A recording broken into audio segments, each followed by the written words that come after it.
Pope Leo XIV has stunned the world, first hailed as a progressive hero, then revealing strong traditional stances on family, life, and faith.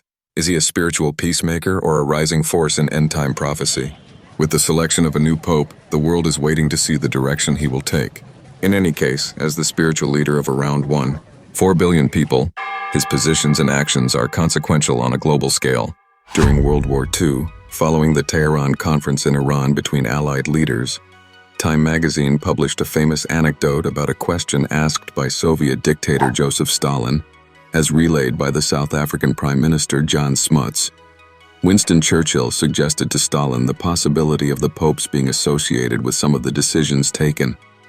"The Pope," said Stalin thoughtfully. "The Pope, how many divisions has he?"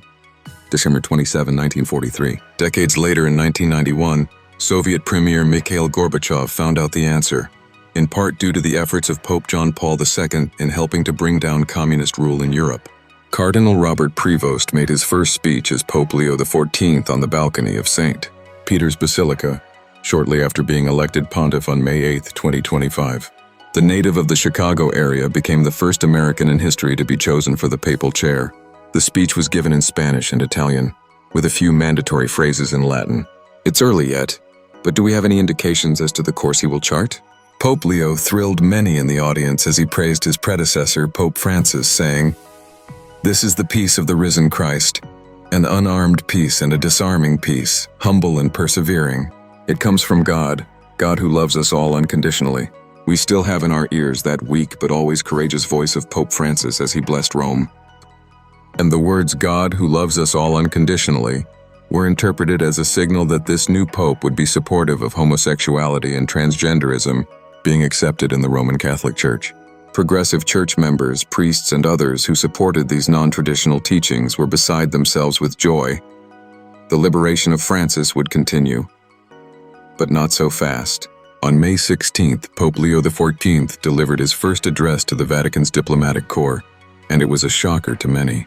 In his first official address as pontiff, Pope Leo XIV offered a vision of peace and dialogue, but also delivered a strong reaffirmation of Catholic teachings on marriage and abortion.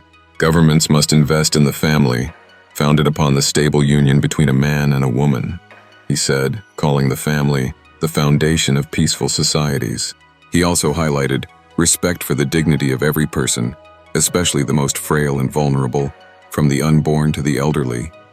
Echoing the Church's opposition to abortion and euthanasia, positions Francis had also held, though often without strong commitment. Francis was known for his repeated statement, "Who am I to judge?" Pope Leo seemed to be saying he would judge matters. His focus on the unborn, traditional family structures, and moral responsibility has already raised eyebrows among more progressive Catholics and many in the governments of Europe. 10 days after his election, on May 18th, Pope Leo XIV delivered the homily at the Mass for the initiation of the Petrine ministry in St. Peter's Square. He astounded the audience by delivering it entirely in English, considered a nod to the United States. European Union leaders were not pleased, according to some reports. His Francis-like dialogue was much reduced. The European Conservative posted an article titled, "Is Pope Leo XIV a secret conservative?"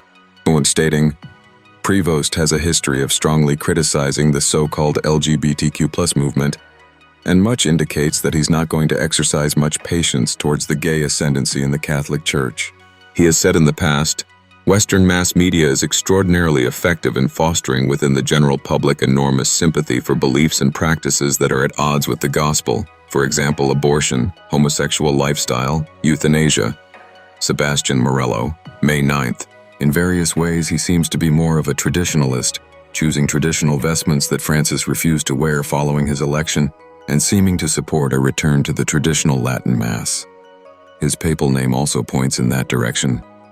The new pope is already jumping into politics.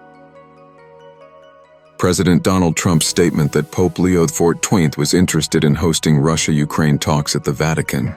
The Pope hosting a peace treaty conference would be historic in modern times, yet things have since further escalated in that conflict.